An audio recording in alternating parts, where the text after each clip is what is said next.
Hai, jumpa lagi dengan Dio Donghua. Kali ini menceritakan bagaimana kehidupan Chen Ping'an di tembok tinggi Qi Pedang. Bagaimanakah kisahnya? Mari kita ikuti. Jangan lupa like dan subscribe ya. Bisnis di toko anggur itu semakin membaik. Namun, Chen Ping'an kemudian menjadi pemilik toko yang tidak terlalu ikut campur. Setiap kali dia datang ke toko, dia menghabiskan lebih banyak waktu mengobrol dengan anak-anak itu, duduk di bangku kecil dan meminjam buku bergambar mereka untuk dibaca. Terkadang, Chen Ping'an juga mengajari mereka cara membaca dan menulis. Kemudian, tamu berjubah hijau muda itu, yang tidak punya pekerjaan lain selain mengabaikan kesempatan untuk menghasilkan uang dan platform pembunuh naga di kediaman Ning untuk memurnikan ki spiritualnya, bersikeras berlarian di jalanan dan gang untuk menggosok prasasti. Dia mengumpulkan setumpuk besar kertas dan sering duduk di bawah sinar matahari, menceritakan kisah-kisah tentang gunung, sungai, hantu, dan monster di dunia kebenaran yang luas kepada anak-anak, bertindak sebagai pendongeng. Bahkan kemudian, ketika anak-anak bertanya tentang tokoh-tokoh yang tidak mereka kenali, pemuda itu akan mengambil ranting bambu dan menggambar di tanah. Ia hanya memberikan penjelasan sederhana tentang asal-usul dan struktur tokoh-tokoh tersebut, tanpa membahas hal lain.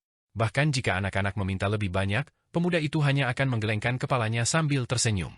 Setelah mengajarkan kata-kata tersebut, ia akan bercerita tentang pemandangan dan pengalaman aneh dan menakjubkan dari dunia asalnya.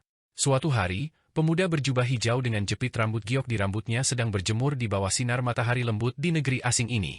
Setelah mengajarkan beberapa aksara dan menceritakan beberapa kisah, ia meletakkan ranting bambu di atas lututnya dan dengan lembut melafalkan, "Matahari terbit dengan kemuliaannya, mantel kulit domba seolah basah kuyup." Melihatnya berhenti, seorang anak bertanya dengan penasaran, "Lalu, apakah masih ada lagi?" Pria itu meletakkan kedua tangannya di lutut, menatap lurus ke depan, dan berkata perlahan, "Selama kebangkitan serangga, langit dan bumi menghadirkan kehidupan, dan segala sesuatu mulai berkembang. Berbaringlah di malam hari dan bangunlah pagi-pagi, berjalanlah dengan leluasa di halaman." Seorang pria sejati berjalan perlahan untuk memelihara tekadnya. Tak satu pun dari anak-anak yang berkumpul di sekitar bangku itu dan pria itu mengerti apa yang dia katakan, tetapi mereka bersedia mendengarkan dengan tenang saat dia dengan lembut melanjutkan pembacaannya. Di sebuah lorong terpencil di tembok besar pedang Qi, seolah-olah muncul sebuah sekolah kecil, tanpa guru atau murid sungguhan. Musim gugur berlalu dan musim dingin tiba, waktu terus berjalan tanpa henti. Seandainya bukan karena fakta bahwa ia dapat melihat siluet tembok besar Qi Pedang jauh di selatan setiap kali ia mendongak, Chen Ping'an akan salah mengira bahwa ia berada di tanah suci kertas putih atau telah meminum anggur pelupa kekhawatiran dari tanah suci Huangliang. Meskipun Chen Ping'an rajin berlatih kultivasi dan tidak pernah bermalas-malasan, bahkan bisa dibilang sangat sibuk, ia tetap merasa itu belum cukup. Jadi, ia meminta Nani Bai untuk membantunya berlatih dengan memberinya pukulan. Ia tidak menyangka Nani Bai akan enggan mengerahkan seluruh kekuatannya. Paling-paling, ia hanya akan mengajari calon menantunya beberapa jurus tinju dan gerakan. Merasa kurang puas, Chen Ping'an tidak punya pilihan selain memanggil kakek Nalan ke arena bela diri di dunia biji mustar. Di sana, ia bisa membiasakan diri dengan kekuatan mematikan pedang terbang dari kultivator pedang alam kemurnian giok, sekaligus mempelajari dasar-dasar penyamaran dan penyembunyian dari pembunuh yang telah jatuh dari alam abadi ini. Banyak teknik indah yang melibatkan dasar-dasar kultivasi, seperti kedekatan siang putih seperti berjalan di malam hari, mengharuskan seseorang untuk menjadi kultivator pedang, yang membuat Chen Ping'an merasa agak menyesal. Selain itu, setiap kali Chen Ping'an memiliki waktu luang, dia tetap berusaha mengunjungi toko minuman keras setiap hari, tinggal selama 1 atau 2 jam setiap kali. Dia tidak banyak membantu menjual minuman keras, dia hanya berbaur dengan anak-anak kecil dan remaja, terus menjadi pendongeng bagi mereka. Paling-paling, dia bertindak sebagai guru untuk menulis dan menghafal, tanpa memberikan pengetahuan akademis apapun. Meskipun Chen Ping'an menjadi manajer yang tidak terlalu ikut campur, kepala manajer, Di Zhang, tidak mengeluh. Ini karena metode menghasilkan uang yang sebenarnya di toko tersebut semuanya dipelopori oleh manajer kedua Chen. Wajar jika dia sekarang bermalas-malasan. Di Zhang mengatakan bahwa, pada akhirnya, dia hanya menginvestasikan sejumlah modal dan mengerahkan sedikit usaha keras. Terlebih lagi, setelah pembukaan toko minuman keras yang lancar dan sukses, masih ada banyak trik baru. Misalnya, setelah menggantung bait-bait itu, muncul tulisan horizontal yang baru. "Minumlah anggurku dan raih terobosan." Para pengelola restoran dan toko minuman keras di jalan utama berada di ambang kehancuran. Bukan hanya kehilangan banyak pelanggan, tetapi yang terpenting adalah mereka jelas-jelas kehilangan momentum. Hal ini menyebabkan hampir setiap tempat penjualan minuman keras di benua pedang Qi mulai menggantungkan bait-bait puisi dan tulisan horizontal. Namun, setelah melihat sekeliling, banyak kultivator pedang mabuk selalu merasa bahwa tempat ini memiliki daya tarik terbaik, atau lebih tepatnya, yang paling memalukan.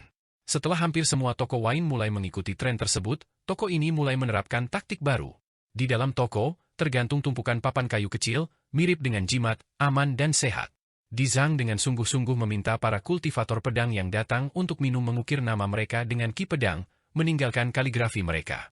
Semua itu digantung di dinding, konon membawa keberuntungan. Tidak ada perbedaan berdasarkan ranah kultivasi, siapapun yang menulis lebih dulu, plakatnya akan dipajang lebih dulu. Bagian depan plakat kayu tersebut secara seragam menampilkan nama-nama pelanggan toko anggur. Jika mereka mau, mereka juga dapat menulis di bagian belakang plakat, menulis apapun yang mereka inginkan, tanpa mempedulikan seberapa banyak atau seberapa sedikit teks yang ditulis. Toko anggur itu tidak mempermasalahkannya. Di antara para pelanggan yang telah menggantungkan plakat, aman dan sehat, mereka di dinding kedai minuman, terdapat 4 pendekar pedang alam 5 atas, Wei Jin dari kuil angin dan salju di benua leher botol, Gao Kui, seorang pendekar pedang asli benua Qi Pedang, Yuan Qingshu, seorang pendekar pedang dari benua Posuo Selatan, dan Tao Wen, seorang kultivator pedang alam giok murni dari benua Gulu Utara, yang datang untuk minum sendirian larut malam. Mereka semua menulis di bagian belakang plakat, aman dan sehat, mereka. Bukan karena mereka ingin menulis, awalnya, keempat pendekar pedang itu hanya menulis nama mereka. Kemudian, Chen Ping'an menemukan kesempatan untuk menangkap mereka dan bersikeras agar mereka menambahkan lebih banyak. Jika mereka tidak menulis, dia selalu menemukan cara untuk membuat mereka menulis, yang sangat membuka mata di Zhang, yang merasa canggung di dekatnya. Jadi, begitulah cara bisnis dapat dilakukan. Maka Wei Jin mengukir, terperangkap oleh cinta, pedang tak dapat dihunus. Gao Kui, seorang pria berpenampilan kasar dengan satu mata dan janggut lebat, menulis, semoga bunga-bunga indah, bulan purnama, dan umur panjang. Yuan Qingshu yang gagah berani dan tak terkendali menulis, dunia di sini harus tahu bahwa aku, Yuan Qingshu, adalah seorang pendekar pedang abadi. Dewa pedang Tao Wen adalah yang paling setuju. Setelah mendengar bahwa dia bisa minum sebotol anggur gua laut bambu surga secara gratis, dia segera menulis, anggur di sini murah dan enak, luar biasa. Akan lebih baik lagi jika saya bisa membayar dengan kredit. Di antara generasi muda kultivator pedang berbakat, terdapat lebih dari selusin orang, termasuk Pang Yuanji, Yan Zuo, Chen Sanqiu, dan Dong Huafu. Tentu saja, ada juga gadis kecil Kuo Zujiu. Selain menulis nama lengkapnya Kuo Zujiu dan julukannya, Tunas Hijau, ia diam-diam menulis di bagian belakang, guru menjual anggur, murid membeli anggur, ikatan guru murid menghangatkan hati, abadi selamanya. Ada juga banyak kultivator pedang Dewa Bumi yang untuk sementara terlalu malu untuk menulis apapun, tetapi sebagian besar dari mereka hanya meninggalkan nama mereka. Selain itu, Chen Ping'an sebenarnya tidak terlalu memperhatikan urusan itu. Di Zhang sendiri benar-benar tidak tahu bagaimana mendekati mereka.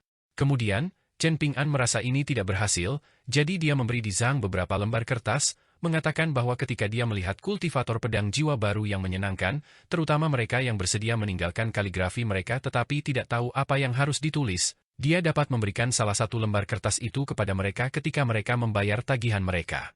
Maka, seorang kultivator pedang Naschen Soul tua yang kasar dan tidak berpendidikan, setelah melihat salah satu secari kertas itu, yang awalnya berdalih dan bersikap angkuh di hadapan manajer Di Zhang, tiba-tiba mengubah ekspresinya.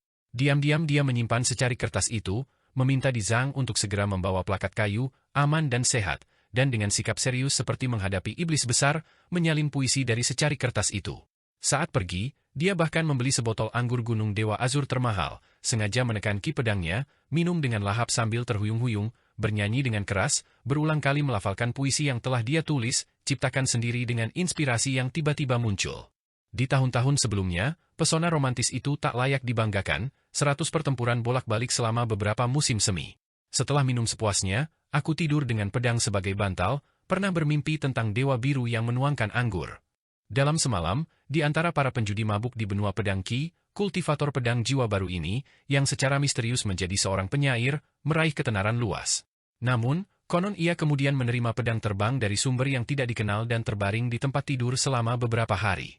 Ada juga seorang kultivator pedang Naschen Soul yang relatif muda dari benua Gulu Utara yang juga mengaku mendapatkan inspirasi saat minum di bawah bulan, dan menulis di plakat, aman dan sehat, miliknya. Separuh dari pendekar pedang abadi di dunia adalah temanku, wanita mana di dunia yang tidak malu, aku membasuh pedangku dengan anggur yang lembut, siapa yang tidak mengatakan aku gagah? Anggur gua surga laut bambu di toko anggur dibagi menjadi 3 tingkatan. Yang harganya 1 koin kepingan salju per botol memiliki rasa paling ringan. Anggur yang lebih baik harganya 5 koin kepingan salju per teko, tetapi toko anggur itu mengumumkan secara terbuka bahwa untuk setiap 100 teko anggur, akan ada sehelai daun bambu yang tak ternilai harganya dari gua surga laut bambu yang tersembunyi di dalamnya. Pendekar pedang abadi Wei Jin dan gadis kecil Kuo Zujiu sama-sama dapat membenarkan hal ini. Anggur Azur God Mountain kelas atas harganya 10 koin kepingan salju, dan itu pun tidak menjamin seseorang bisa meminumnya, karena toko anggur hanya menjual 1 botol per hari. Setelah terjual, tidak ada orang lain yang bisa meminumnya, dan pelanggan hanya bisa kembali besok. Untuk beberapa saat, kedai minuman kecil itu dipadati orang, tetapi setelah euforia awal, pemandangan banyak kultivator pedang berjongkok di tanah sambil minum dan berebut membeli anggur pun menghilang. Namun, keenam meja itu masih bisa dipenuhi orang. Meskipun Di Zhang sudah sangat puas dengan pendapatan tokonya, ia tetap merasa sedikit kecewa. Seperti yang Chen Ping'an duga, setelah tokonya terkenal, membeli anggur menjadi tugas yang sangat sulit. Banyak restoran dan toko anggur lebih memilih melanggar kontrak dan membayar kompensasi kepada Di Zhang daripada menjual anggur mentah, jelas bermaksud untuk memutus pasokan toko. Setelah pelanggan datang untuk membeli anggur beberapa kali dan tidak ada anggur untuk dijual, bisnis akan merosot, hanya menimbulkan kehebohan sesaat, dan bisnis tidak akan bertahan lama. Kekhawatiran langsung yang dapat dilihat Di Zhang, tentu saja, dipahami lebih jelas oleh manajer kedua yang tidak ikut campur itu. Namun, Chen Ping'an tidak pernah mengatakan apapun. Ketika datang ke kedai minuman, dia akan mengobrol dengan beberapa pelanggan tetap dan meminta sedikit anggur, atau dia akan menjadi pendongeng di sudut jalan, berbaur dengan anak-anak. Di Zhang tidak ingin merepotkan Chen Ping'an dengan semua itu, jadi dia hanya bisa memikirkan cara untuk memecahkan kebuntuan itu sendiri. Larut malam, Chen Ping'an dan Ning Yao datang ke toko yang akan segera tutup. Tidak ada lagi pelanggan yang minum. Di Zhang membawa buku rekening. Chen Ping'an duduk di samping, mengeluarkan koin berbentuk kepingan salju, dan memesan segelas anggur termurah. Manajer yang minum anggur juga harus membayar, ini adalah aturannya. Chen Ping'an minum anggur sambil dengan cermat memeriksa pembukuan.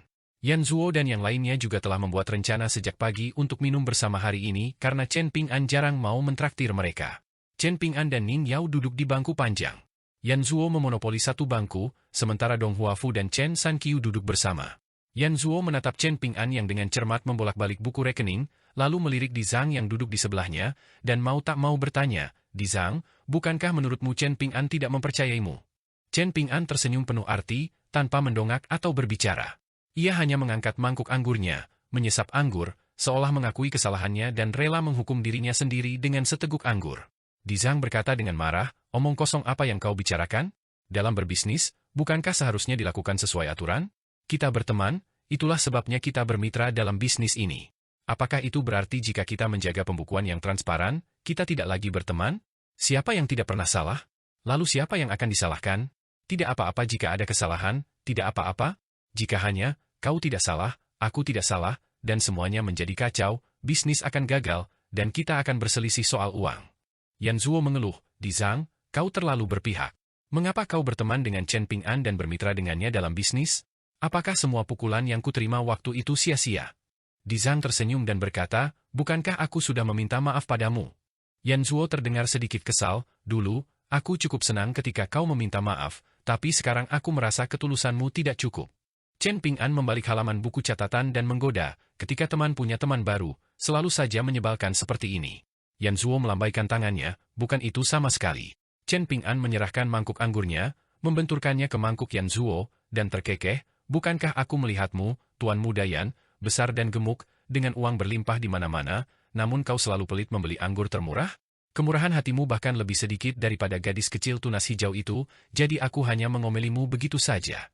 Di Zhang tampak ragu-ragu, tetapi akhirnya mengumpulkan keberanian untuk berkata, "Yan Zuo, Sanqiu, bolehkah saya membicarakan sesuatu dengan kalian berdua?"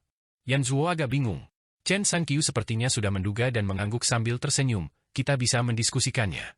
Mata Yan Zuo berbinar, "Apakah kau akan mengizinkan kami berdua bergabung? Aku sudah tahu. Aku melirik guci-guci anggur di rumahmu, dan mengingat arus pelanggan harian, aku tahu tidak banyak guci yang tersisa untuk dijual. Sekarang, semua restoran besar dan kecil iri, jadi sumber anggur telah menjadi masalah besar, kan? Hal semacam ini mudah dibicarakan, sederhana.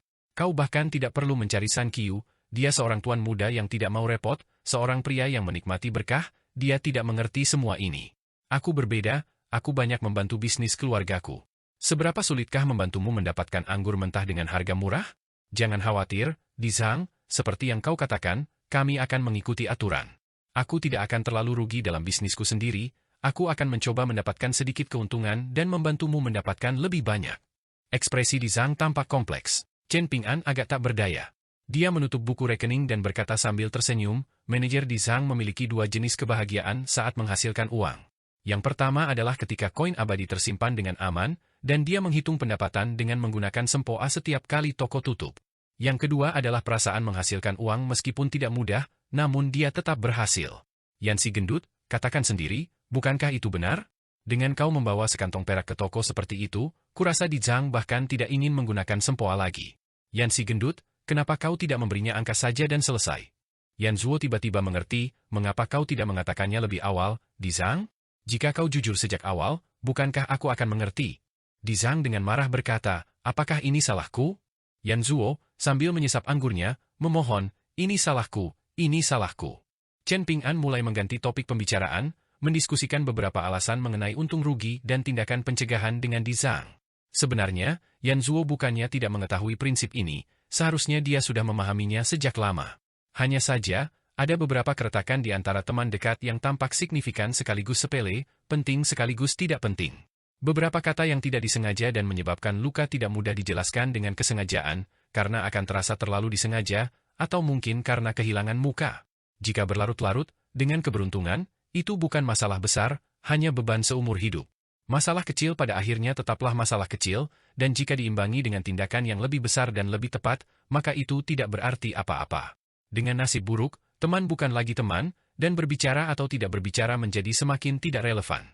Semua orang, semua rekan yang hadir, termasuk Ning Yao, memiliki rintangan batin masing-masing yang harus diatasi, bukan hanya Di Zhang, yang merupakan satu-satunya dari latar belakang sederhana di antara semua teman-teman mereka sebelumnya.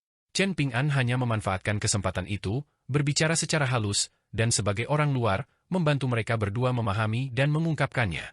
Jika terlalu dini, itu tidak akan berhasil, dia akan terjebak di tengah.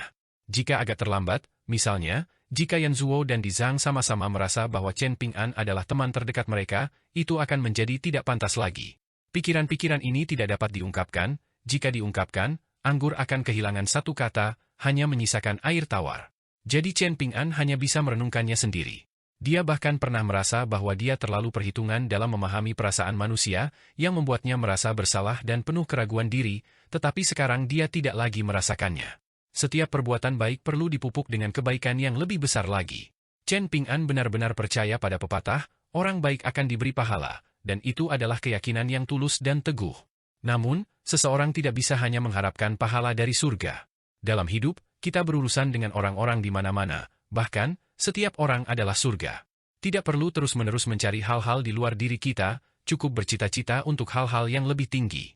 Betapa aku merenungkan urusan manusia begitu dalam, seolah-olah aku tidak memperlakukan orang dengan tulus.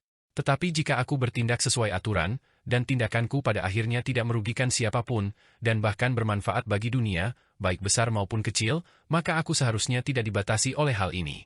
Setelah bertindak, aku harus merenungkan diriku sendiri dan perlahan-lahan memperbaiki hati nuraniku. Inilah yang disebut memupuk hati. Inilah yang dimaksud guruku, sang bijak sastra, dengan tidak ada salahnya untuk berpikir lebih banyak, meskipun setelah itu seseorang mendapati dirinya kembali ke titik awal. Itu tetap merupakan keterampilan kelas 1. Aku tidak menuntut apapun dari langit dan bumi, namun seseorang yang mencari kebaikan dapat ditambahkan ke dunia secara cuma-cuma. Ini dapat melengkapi diri sendiri dan bermanfaat bagi orang lain, bukankah itu indah? Bukankah itu baik? Yang satu itu, di langit dan di bumi, tak berubah sepanjang zaman, hanya hati manusia yang dapat menambah atau menguranginya. Ajaran 3 agama, dan 100 aliran pemikiran, pada akhirnya semuanya berfokus pada masalah ini. Setelah diskusi, mereka hanya teman-teman yang minum bersama. Chen Sanqiu menyampaikan sebuah gosip, seorang pendekar pedang abadi lainnya dari benua Gulu Utara akan segera tiba di benua Ki Pedang. Tampaknya mereka telah mencapai Gunung Gantung, tetapi seorang pendekar pedang abadi dari sini juga akan segera kembali ke rumah. Para kultivator pedang dari benua Gulu Utara seringkali seperti ini, mereka biasanya kembali setelah pertempuran besar. Namun, 2 pertempuran besar berturut-turut dalam kurun waktu 10 tahun mengejutkan banyak orang, dan sebagian besar kultivator pedang benua Gulu Utara secara sukarela tinggal di sini, berniat untuk bertempur dalam pertempuran lain sebelum pergi. Namun, beberapa dewa pedang dan kultivator pedang dewa bumi masih harus meninggalkan tembok besar Ki Pedang, karena mereka harus mempertimbangkan sekte mereka. Tembok besar Ki Pedang tidak pernah membuang-buang kata dalam masalah ini, tidak hanya tidak ada keluhan, tetapi setiap kali seorang dewa pedang dari luar hendak pergi, ada aturan tak tertulis, para dewa pedang setempat yang mengenal mereka akan mengundang mereka untuk minum sebagai perpisahan, yang dianggap sebagai cara tembok besar Ki Pedang untuk membalas budi. Chen Ping'an dan Ning Yao menoleh ke jalan hampir bersamaan. 6 orang berjalan ke arah mereka. Mereka semua adalah pendekar pedang abadi.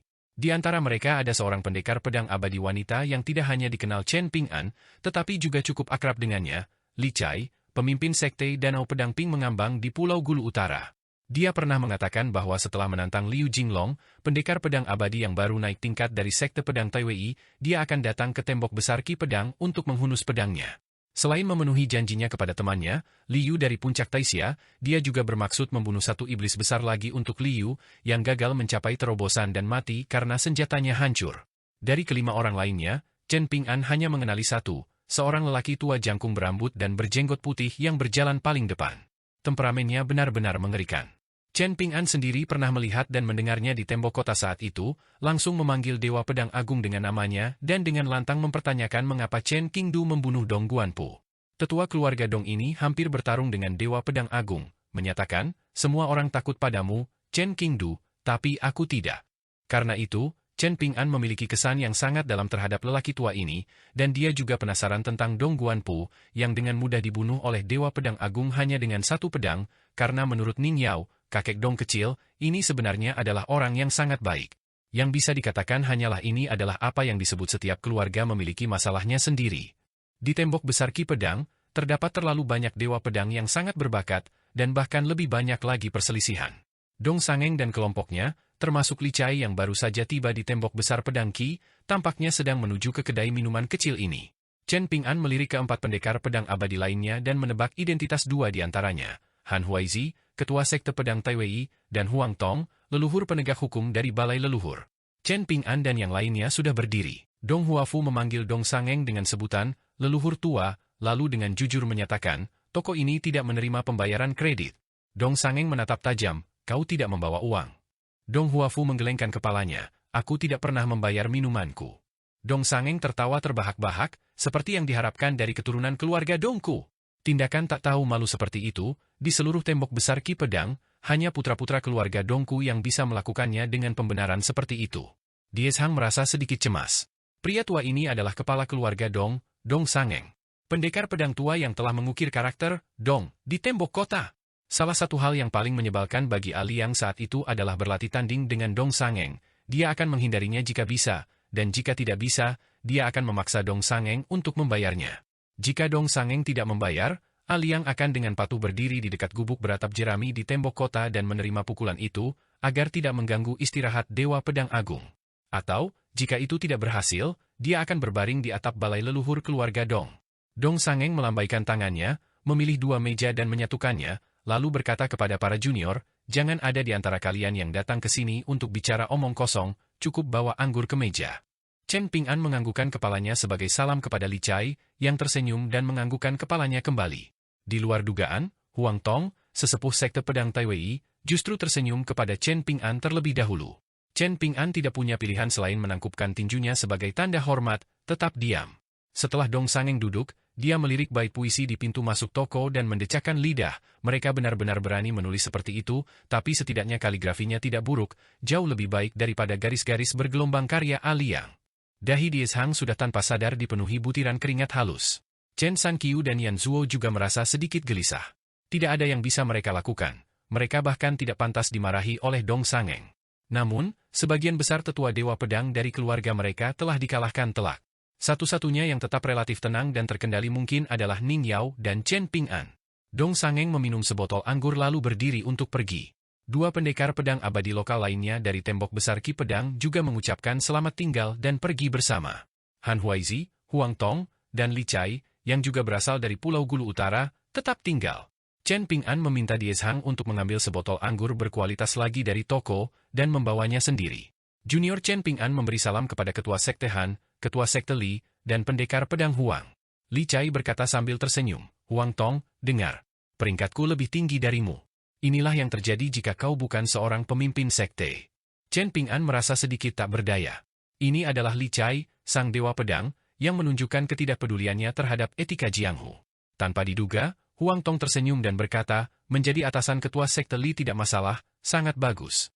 Baik atasan maupun bawahan sama-sama dapat diterima. Chen Ping'an, yang baru saja duduk, hampir kehilangan keseimbangan. Melupakan tata kramanya, ia segera menyesap anggur untuk menenangkan diri. Saat ia melakukan perjalanan melalui Pulau Gulu Utara sebelumnya, ia belum pernah mendengar bahwa pendekar pedang abadi dari sekte pedang Taiwei ini adalah sosok seperti itu. Mengapa Qi Jinglong tidak mengucapkan sepatah kata pun? Apakah itu karena menghormati orang yang lebih tua? Sepertinya kemampuan pedang Huang Tong sangat hebat, jika tidak, bagaimana mungkin dia bisa mencapai 5 alam atas di Pulau Gulu Utara? Li Chai mencibir, semoga kau beruntung dalam perjalanan feri lintas benuamu, dan kuharap kau tenggelam di tengah jalan dan menjadi makanan ikan. Huang Tong tertawa terbahak-bahak, bukan karena kesal sedikit pun, melainkan karena senang. Namun, Han Huaizi adalah seorang tetua yang sangat tenang dan bermartabat dengan pembawaan seorang dewa pedang. Dia tersenyum pada Chen Ping'an dan berkata, jangan hiraukan omong kosong mereka. Huang Tong menahan senyumnya, tidak lagi menunjukkan sikap tidak sopan. Saat ini, pesan pedang terbang dari Gunung Daoshuan, setiap asal dan isinya dipantau dengan ketat, dan banyak yang bahkan diblokir secara sewenang-wenang, sehingga mustahil untuk berunding dengan mereka. Untungnya, surat-surat Qi Jinglong kita ditulis dengan cerdik, sehingga tidak dicegat dan disita. Karena Chen Ping'an dan Liu Jinglong kita adalah teman dekat, dan Li Chai, kau adalah kultivator pedang dari tanah air kita, maka kita berempat yang hadir dapat dianggap sebagai keluarga.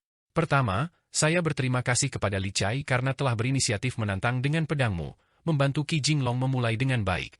Orang yang bersahabat dengan akademi mengikuti dengan cermat, memaksa Bai Xiang yang sudah tua itu untuk menjaga harga dirinya, yang menyebabkan keberuntungan besar bagi Qi Jinglong tidak hanya mendapatkan pijakan yang kuat sebagai dewa pedang di Pulau Gulu Utara tetapi juga memperoleh 3 manfaat besar dari aliran pedang. Untuk hal ini, sekte pedang Taiwei kita berhutang budi yang sangat besar kepadamu, Li Chai. Pada saat itu, Huang Tong tersenyum tipis, jadi, ketua sekte Li, Anda bisa memilih apapun yang Anda inginkan, depan atau belakang. Jika saya, Huang Tong, mengatakan tidak atau bahkan mengerutkan kening, maka saya tidak cukup jantan. Li Chai mengerutkan bibirnya dan berkata, aku akan memberitahumu kabar baik, Jiang Xiangzhen sudah menjadi kultivator alam abadi. Huang Tong segera berkata, aku, Huang Tong, adalah seorang pendekar pedang abadi yang terhormat, dan itu sudah cukup. Bagaimana jika aku tidak cukup jantan? Jiang Xiangzhen yang terkutuk itu adalah mimpi buruk umum bagi kultivator pria dan wanita di Pulau Gulu Utara.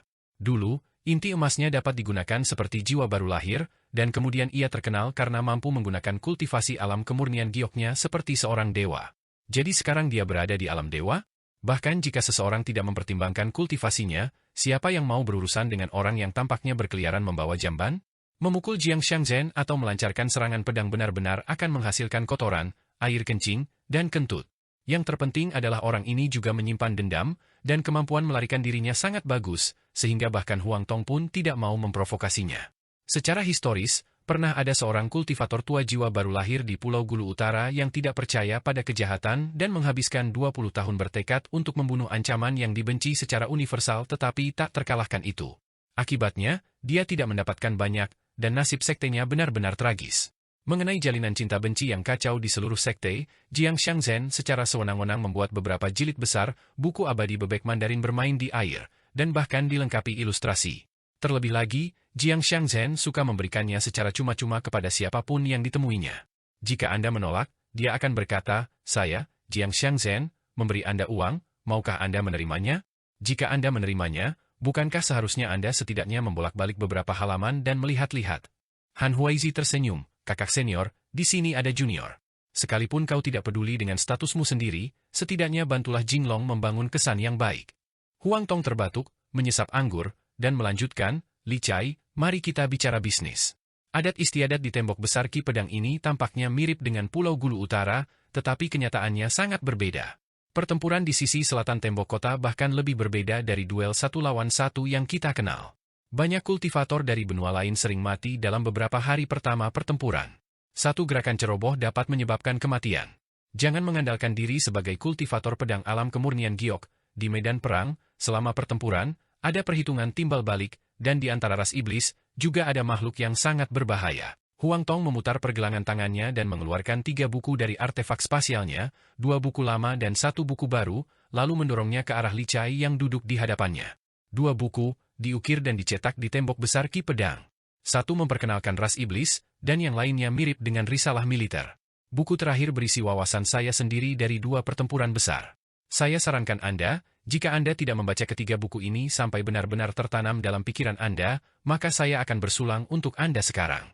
Jika tidak, jika Anda mati dalam pertempuran ketika kembali ke Sekte Pedang Taiwei di Pulau Gulu Utara, saya tidak akan mempersembahkan pengorbanan jarak jauh untuk Anda, Li Chai, karena Anda telah mencari kematian Anda sendiri dan tidak layak bagi saya, Huang Tong, untuk mempersembahkan pengorbanan pedang untuk Anda.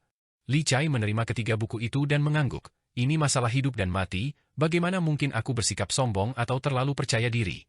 Huang Tong menghela napas dan menoleh ke arah adik laki-lakinya, yang juga merupakan ketua Sekte Pedang Taiwei.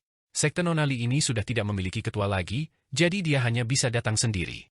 Bukankah Sekte Pedang Taiwei masih memiliki aku, Huang Tong, untuk menjaga markas? Adik laki-laki, kau tahu aku tidak pandai menangani urusan administrasi, dan kau juga tahu aku tidak sabar mengajar murid. Bukankah lebih baik jika kau kembali ke Pulau Gulu Utara dan membantu mengawal Jinglong untuk sementara waktu? Tembok besar Ki Pedang tidak kekurangan dewa pedang dari Sekte Pedang Taiwei, aku di sini. Han Huaizi menggelengkan kepalanya, kita sudah memutuskan masalah ini, tidak perlu membujukku untuk mengubah pikiranku. Huang Tong dengan marah berkata, keputusan apanya? Itu karena aku tidak bisa mengalahkanmu, jadi aku harus kembali ke Pulau Gulu Utara. Han Huaizi berkata dengan tenang, setelah kau kembali ke Sekte Pedang Taiwei, latihlah pedangmu dengan baik. Huang Tong diliputi kesedihan, sambil meminum semangkuk besar anggur. Tapi bagaimanapun juga, kau adalah ketua sekte. Jika kau pergi, dan aku, Huang Tong, tetap tinggal, Sekte Pedang Taiwei kita bisa tenang. Han Huaizi berkata, aku merasa malu. Sejak didirikan, belum pernah ada pemimpin Sekte Pedang Taiwei yang gugur dalam pertempuran di tembok besar Ki Pedang, dan belum ada pula pendekar abadi tingkat lanjut yang muncul. Adapun yang terakhir, dengan Liu Jinglong, ada harapan. Jadi aku bisa dengan percaya diri mencapai yang pertama. Huang Tong pergi dengan perasaan sedih. Namun, sebelum menuju Gunung Daoshuan, Huang Tong pergi ke kedai minuman dan menulis namanya dengan energi pedang, lalu menulis sebuah kalimat di baliknya. Ketika lelaki tua itu pergi, sikapnya tampak murung, tanpa sedikit pun semangat seorang pendekar pedang abadi. Setelah mendengar tentang peraturan toko anggur itu, Li Chai juga sangat antusias. Dia hanya mengukir namanya, tetapi tidak menulis apapun di bagian belakang plakat, dengan mengatakan bahwa dia akan menulisnya setelah dia membunuh 2 iblis alam 5 atas. Han Huaizi juga menulis namanya dan sebuah pesan. Han Huaizi, pemimpin sekte generasi keempat dari Sekte Pedang Taiwei. Hidup ini tidak menyimpan penyesalan besar. Selama waktu itu, Chen Ping'an dengan tenang meminum anggurnya. Ketika Li Chai dan Han Huaizi, 2 pemimpin sekte dari Pulau Gulu Utara, berjalan berdampingan di jalan yang sunyi dan sepi larut malam. Chen Ping'an berdiri dan berseru, para pemimpin sekte. Han Huaizi terkekeh pelan, jangan menoleh ke belakang. Tanpa diduga, Li Chai sudah menoleh dan bertanya, ada apa? Chen Ping'an tersenyum, tagihan untuk anggurnya. Li Chai bertanya kepada Han Huaizi dengan bingung, apakah di tembok besar pedang Ki ini kita harus membayar minuman?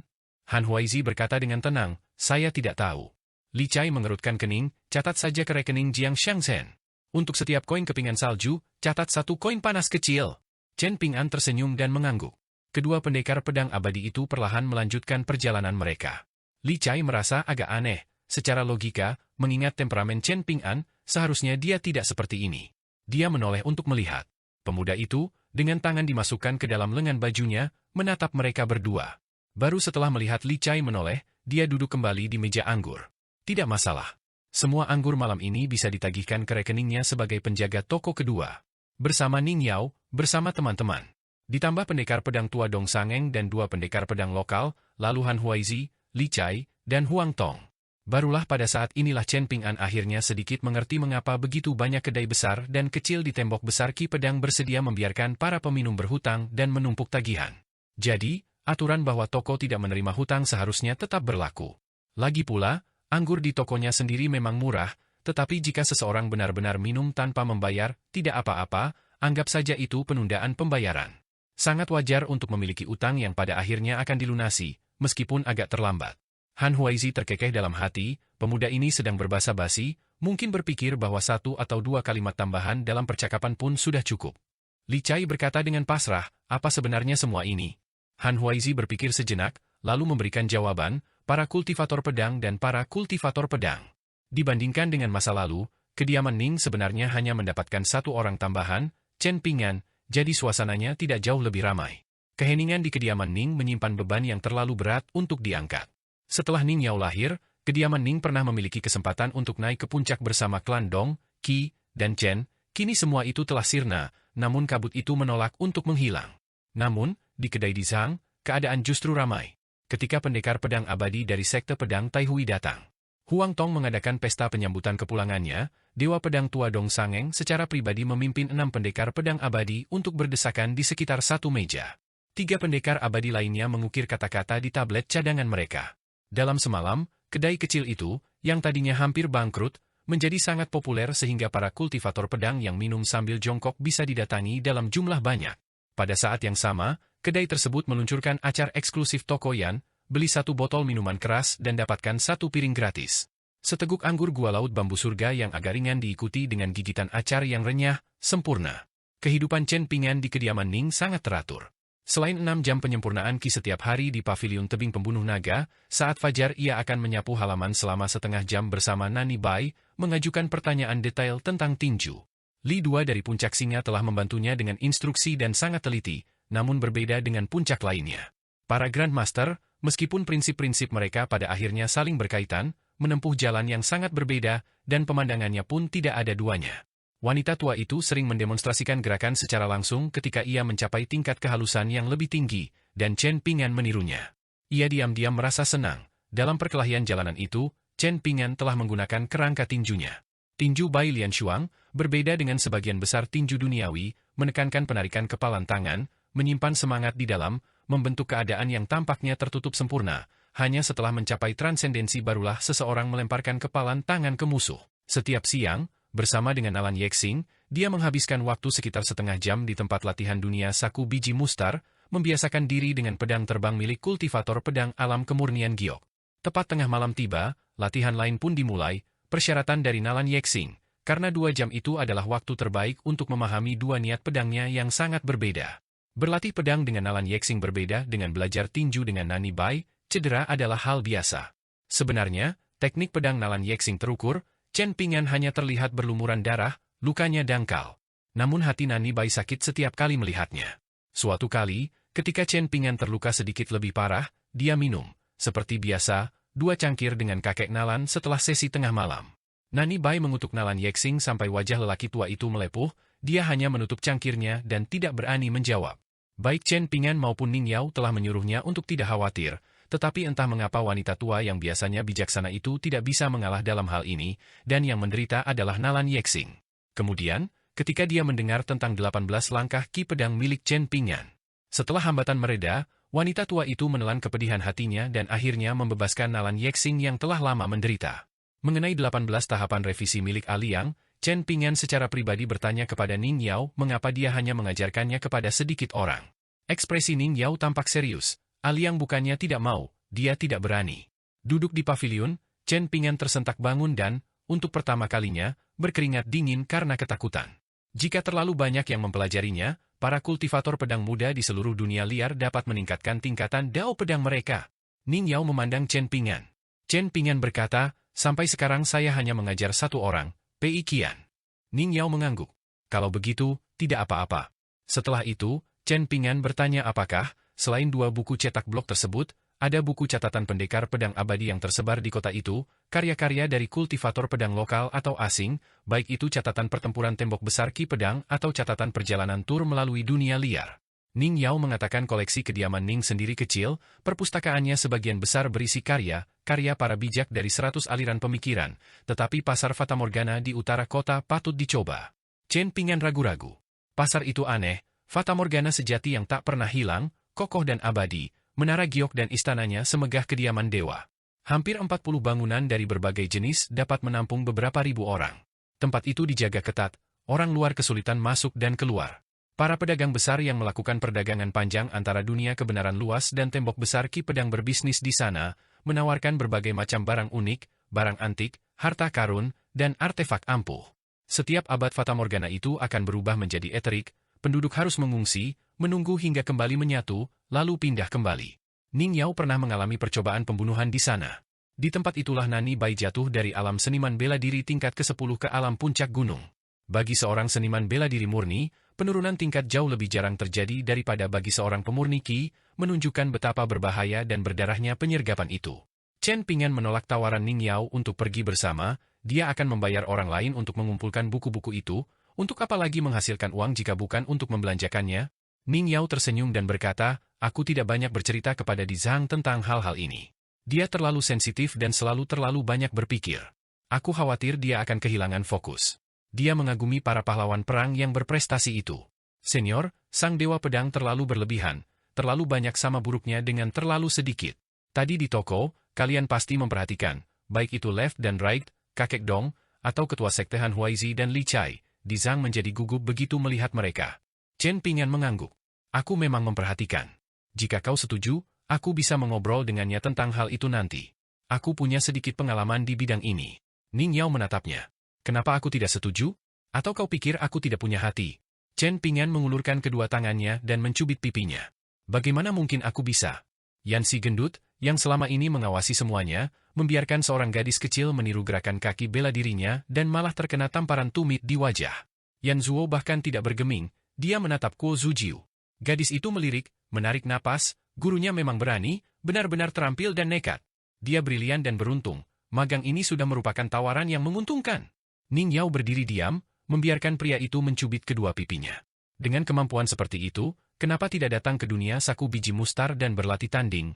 Chen Ping'an segera melepaskan genggamannya, tetapi menyelipkan satu tangan ke belakang punggungnya sambil mengayunkan tangan lainnya ke arah lapangan latihan. Silakan duluan. Ning Yao mengangkat alisnya, melesat ke dunia saku biji mustar selatan di dalam halaman, mendarat dengan ringan, dan memutar pergelangan tangannya. Chen Ping'an berlari dan menghilang. Ning Yao tidak mengejar. Dia hanya melepaskan pedang terbangnya dan berjalan-jalan di dunia saku, hampir tidak berlatih, hanya membiarkan pedangnya melihat langit setelah sekian lama. Bagi Ning Yao, kultivasi sebenarnya tidak layak disebutkan. Kuo Zujiu bergumam, bacalah zaman ini, tunduk atau berdiri, guruku adalah orang hebat sejati. Yan Zuo bertanya, Green End, bagaimana kalau aku mengajarimu tinju dan kau mengajariku keterampilan menjilat? Gadis kecil itu meniru gurunya yang berjubah hijau, seorang pendekar pedang, dari perkelahian jalanan waktu itu, satu kepalan tangan ke depan, satu tangan di belakang, dan menggelengkan kepalanya. Hatimu tidak tulus, dan bakatmu lebih buruk. Yan Zuo agak terkejut. Ning Yao memberi isyarat. Green End, kemarilah untuk dipukuli. Kuo Zujiu berteriak, aku datang. Lalu berlari kencang. Bagaimanapun juga, dia adalah seorang lima alam menengah. Pengkultivator pedang. Menunggangi angin untuk melarikan diri bukanlah hal yang sulit, hanya saja tidak semulus tuannya di masa depan. Seorang murid yang tidak mencapai standar gurunya bukanlah sesuatu yang perlu disesalkan. Sayangnya, Ning Yao hanya mengulurkan tangan, membungkus Kuo Zujiu dengan jalinan ki pedang yang tepat, dan dengan santai menariknya hingga terjatuh. Kuo Zujiu terhuyung berhenti, menepukkan telapak tangannya, menyatukan jari-jarinya membentuk segel, dan mengucapkan mantra, demi langit dan bumi, saudari Ning tidak bisa melihatku, bahkan pukulan pun tidak akan menyakitiku. Yan Zuo menutupi wajahnya, menggosoknya keras-keras, dan bergumam, jika aku harus mengambil murid seperti Green End, aku lebih memilih bersujud dan memanggilnya guru. Jika Kuo Zujiu mengira itu akan menyelamatkannya, dia telah meremehkan Ning Yao. Gadis kecil itu meninggalkan kediaman Ning dengan luka memar dan tertatih-tatih. Di gerbang, dia memanggil kembali, Kak Ning, mau kue? Sambil memukul dadanya karena dia hanya tersandung dan jatuh. Tanpa alasan, Ning Yao menahan kepalanya dan membenturkannya ke pintu beberapa kali. Dengan kepala pusing, Kuo Zujiu berjalan sendirian di jalan, menyeka darah dari hidungnya ke bajunya. Dengan dagu terangkat, dia berkata pada dirinya sendiri bahwa tinju itu sulit, tetapi tidak apa-apa, tidak ada seni yang tak tertandingi yang mudah. Setelah dia menguasai 70 hingga 80%, dia akan mampu menghadapi saudari Ning, sebagai senior. Tapi si perawan Dong Bude itu, begitu malam tiba, dia sebaiknya berhati-hati. Sebuah batu tinta hijau kecil tergantung di pinggangnya saat dia menatap langit tanpa awan, mengangguk. Hari ini adalah hari yang baik. Hari itu Chen Ping'an dan Ning Yao berjalan bersama menuju toko minuman keras di Zhang. Biasanya sesi latihan pernapasan mereka berakhir pada waktu yang berbeda, seringkali Chen Ping'an pergi sendirian. Hari ini Ning Yao sengaja mempersingkat latihannya untuk berjalan-jalan bersamanya. Chen Ping'an tidak mempedulikan hal itu. Saat melewati jalan yang dipenuhi kedai minuman yang jauh lebih sepi daripada jalan mereka, dia bergumam kepada Ning Yao, kaligrafi mereka lebih buruk daripada milikku, dan susunan katanya bahkan lebih jelek, kan? Ning Yao berkata, sebuah restoran besar mempekerjakan seorang murid terpilih dari seorang bijak Konfusianisme, seorang tokoh terhormat dari akademi, untuk menulis bait-bait puisi dan papan namanya. Chen Ping'an tertawa. Itu adalah pemikiran bisnis yang setengah matang, tidak akan bertahan lama. Aku yakin manajer akan beruntung jika bisnis tidak menurun, apalagi pelanggan merasa berterima kasih. Dengan sekitar 70 kedai di sini dan lebih dari 100 ramuan abadi dari dunia kebenaran yang luas, apa sebenarnya yang mereka jual? Ning Yao bertanya, apa? Chen Ping'an terus tersenyum, matanya menjelajahi bait-bait yang tampak malu-malu itu. Ning Yao berkata, baiklah, simpan saja untuk dirimu sendiri. Ia melanjutkan dengan tergesa-gesa, mereka ingin setiap peminum merasa, meskipun bukan dewa pedang, setelah minum anggurku aku menjadi lebih baik, jika sudah menjadi salah satunya, aku menjadi lebih hebat lagi. Sebuah toko kecil, meja dan bangku kasar, namun tanpa batasan, cangkir kecil, dunia yang luas. Jadi ketika Di Zhang mengatakan dia akan menukar perabotannya dengan yang baru dan mengkilap, aku menolak. Yan Zuo menawarkan simpanan pribadinya dan toko sutra yang hampir bangkrut, juga menolak. Itu akan merusak feng shui dan mengurangi daya tarik kita. Selain itu, setengah dari ribuan penduduk kota ini adalah wanita, tidak bisa menjual sutra? Akan kukatakan padanya, jangan tambahkan uang tunai kepada kami, biarkan kami membeli saham di toko sutranya. Para pembelanja sejati di sini adalah pecinta pedang yang minum dan wanita yang berpakaian untuk orang yang mereka cintai. Aku sudah menyusun bait-bait baru. Ning Yao berkata perlahan, Ali yang pernah berkata, seseorang dapat menjadi dewa pedang hanya dengan bakat, tetapi untuk memiliki pemahaman seperti dia, kau harus bertahan dari kata-kata wanita yang setajam pedang, penderitaan saat dia pergi, dan meminum 1000 kati kerinduan, hanya dengan begitu kau bisa berharap. Chen Ping'an menoleh, berkedip. Benar. 10 tahun, hatiku terbentang di seberang jarak tak berujung yang tak terjangkau bahkan oleh pedang abadi, hanya tinju dan anggur yang bisa meredakannya. Sesaat kemudian Chen Ping'an panik. Wajah Ning Yao menunjukkan kesedihan yang tak tersembunyikan. Matanya ingin berbicara namun tak bisa, dia tak pernah tahu bagaimana mengucapkan kata-kata manis. Pemuda sandal jerami yang telah berjalan melewati jutaan pukulan menuju gunung terbalik juga sama canggungnya, jadi dia menganggapnya wajar, tak perlu kata-kata di antara mereka. Chen Ping'an mengusap keningnya dengan ibu jarinya. Jangan sedih, hilangkan kerutan di dahimu. Ning Yao berkata, tapi aku sedih. Chen Ping'an membungkuk dan menggendongnya, lalu berlari. Ning Yao tidak tahu harus berbuat apa. Dia menggendongnya sampai ke toko Di Zhang. Puluhan kultivator pedang yang duduk di meja dan berjongkok di dekatnya menatap dengan tercengang. Di antara mereka terdapat banyak wanita muda dari keluarga terhormat, mata mereka berbinar, beberapa di antaranya yang berani mengangkat botol minuman, bersiul seperti profesional. Chen Ping'an menurunkan Ning Yao dan melambaikan tangannya, semua tagihan yang belum dibayar, diskon 10%. Lalu dia menambahkan, kata-kata wakil penjaga toko mungkin tidak bisa diandalkan, ikuti kepala penjaga toko. Keputusan Di Zhang. Para peminum semuanya menoleh ke arah Di Zhang, dia tersenyum dan mengangguk. Kalau begitu, diskonnya 10%. Sorak-sorai langsung terdengar. Sial, memeras beberapa koin tembaga dari pemilik toko kedua ini untuk membeli minuman keras bukanlah keajaiban kecil. Chen Ping'an membawa sebuah bangku kecil dan menuju ke pojok jalan untuk kembali bercerita, dia melirik Ning Yao, dan Ning Yao mengangguk. Di Zhang mendekat ke Ning Yao dan berbisik, ada apa dengannya hari ini?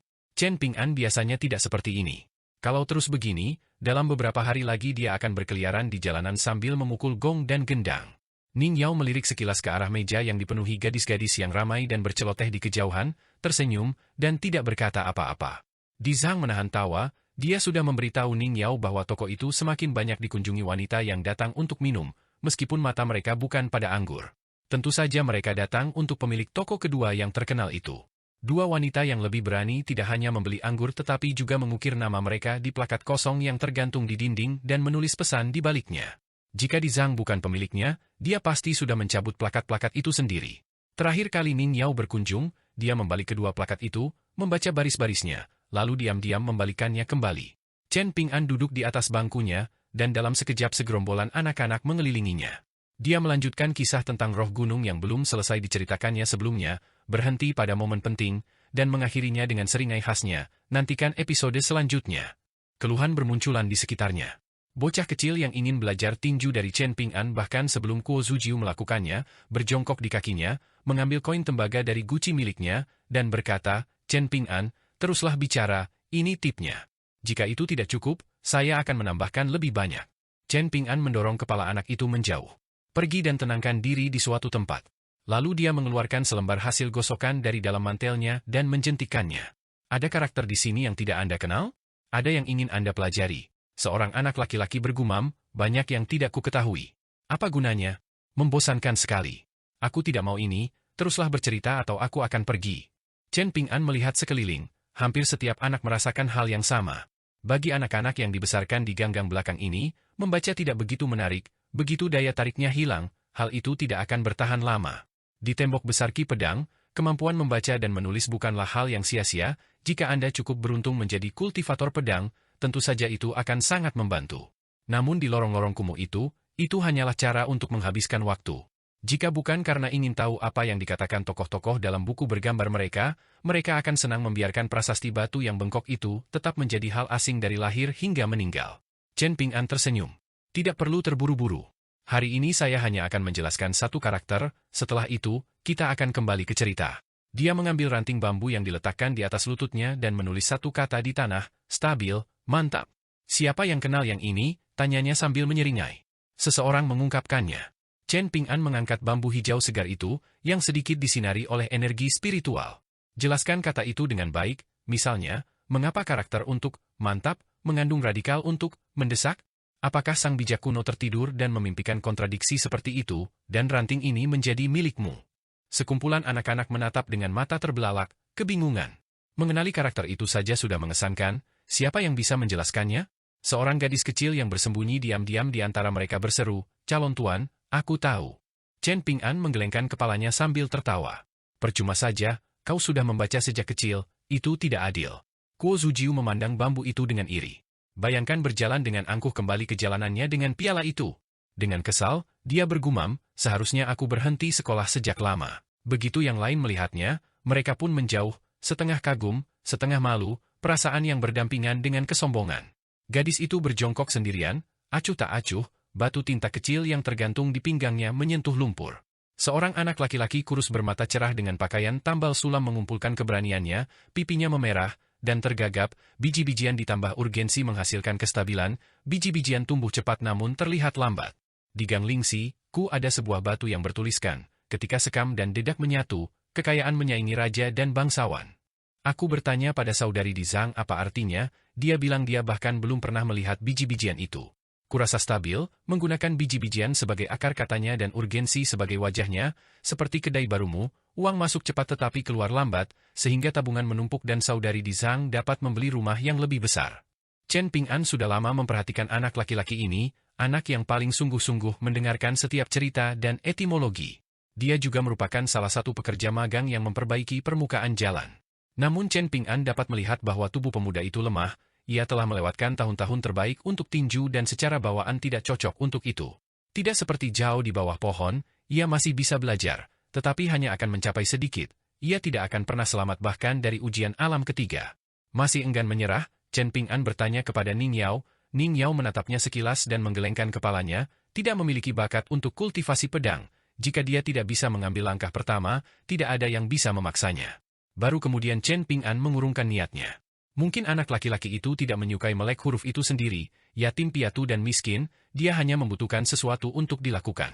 Jika itu tidak membutuhkan biaya dan sedikit membedakannya dari orang lain, dia akan berpegang teguh padanya dengan sekuat tenaga.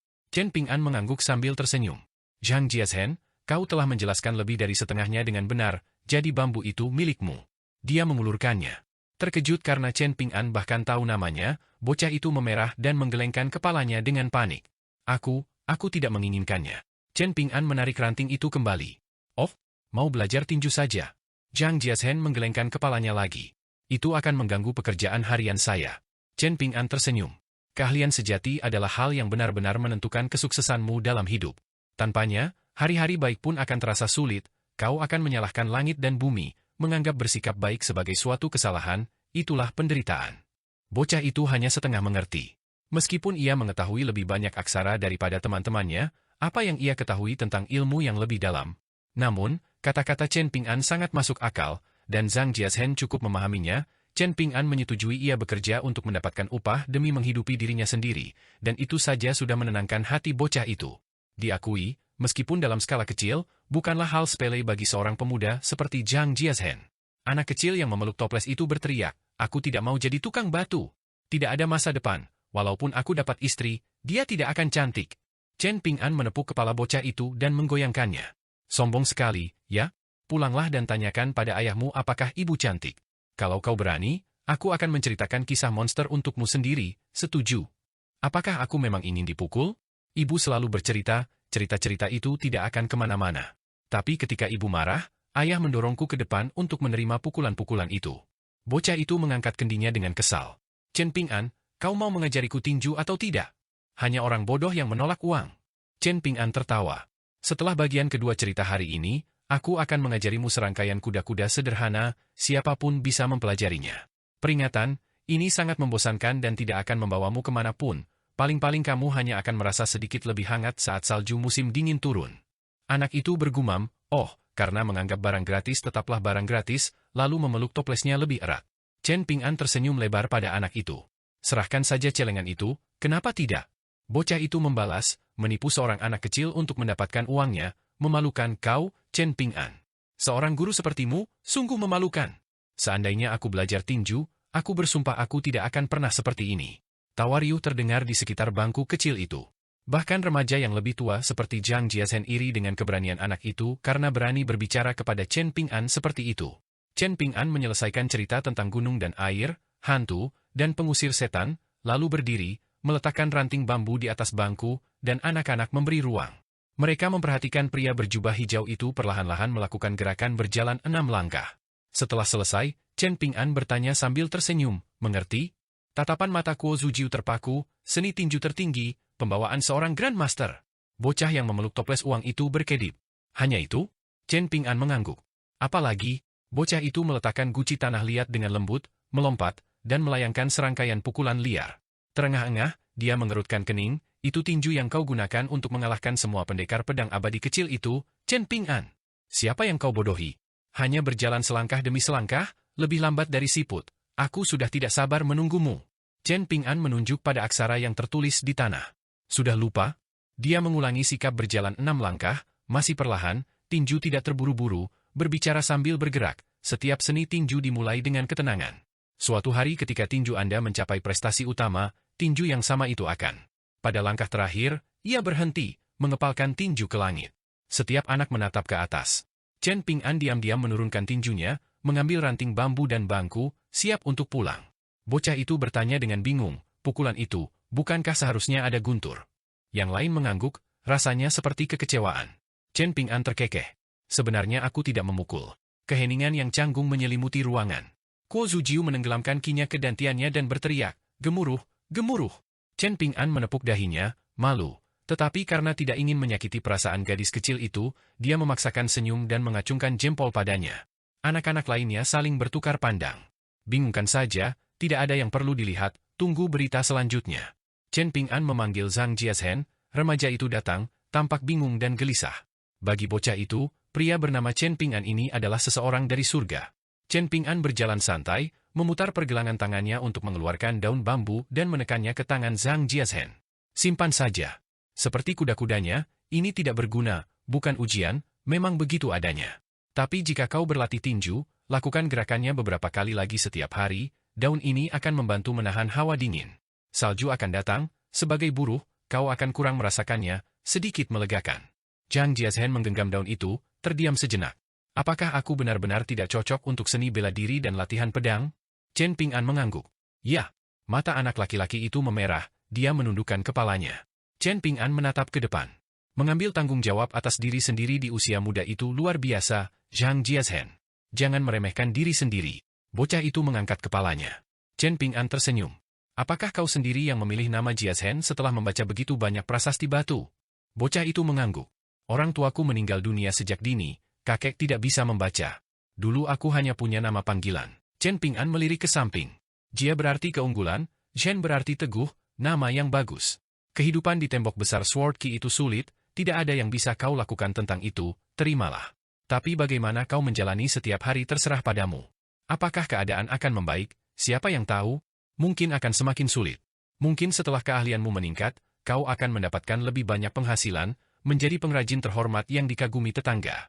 Dia berbalik sambil menyeringai, tapi setidaknya, ketika aku bercerita, aku mungkin akan menyebutkan seorang pengrajin bernama Zhang Jiazhen dari Gang Lingxi di tembok besar pedang Qi, bukanlah seorang yang berbakat luar biasa selain keahliannya, tetapi sejak kecil ia gemar membaca prasasti, terpelajar seperti cendekiawan manapun.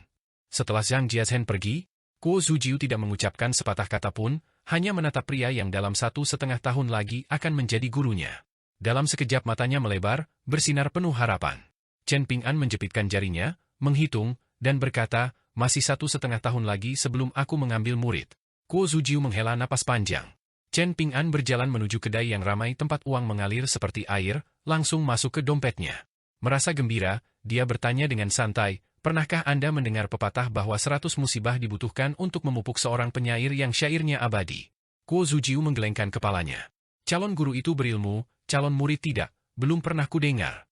Chen Ping'an bertanya-tanya, apakah Feng Shui Gunung Luopo telah menyebar sampai ke sini?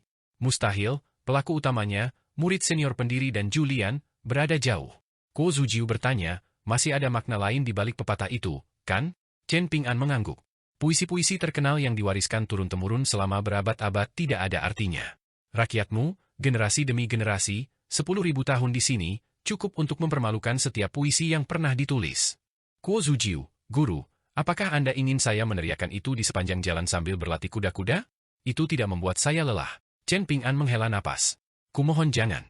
Guo Zujiu diam-diam merasa puas, dia menyebut dirinya murid dan memanggilnya guru. Hari ini adalah hari keberuntungan. Di kedai minuman, Ning Yao melihat Guo Zujiu mencoba menyelinap pergi.